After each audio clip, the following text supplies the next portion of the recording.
নবীজি বলেছেন রমজান মুবারকে মাস আসার সঙ্গে সঙ্গে আল্লাহ রাব্বুল আলামিন তিনি জান্নাতের সমস্ত দরজাগুলি খুলে দেন আর জাহান্নামের সব দরজাগুলি আল্লাহ রাব্বুল আলামিন বন্ধ করে দেন। সুবহানাল্লাহ।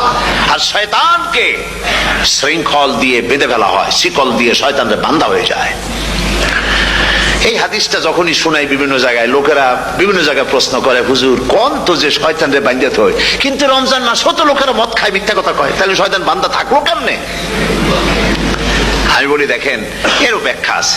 এর ব্যাখ্যা হলো এই, কোন কোন ঘড়ি আছে একবার চাবি দিলে 6 মাস চলে, আর একবার চাবি দিলে 2 বছর চলে, আবার চাবি দিলে লাইফ চলে যায়, এরকমের ঘড়িও আছে। কোন কোন মানুষের শয়তানে এমন চাবি দিছে যে চাবিতে 6 মাস চলে, কোনটায় 10 মাস চলে, কোনটায় বছর চলে। রোজার মাসেও যারা গুনাহ করে শয়তানে এমন চাবি দিছে যে রোজার মাসেও বন্ধ হচ্ছে না। এরা শয়তানের খপ্পরে পড়ে গেছে। আল্লাহ এই চাবি থেকে মুসলমানদেরকে হেফাজত করুন বলি আমিন। জোরে বলেন আমিন।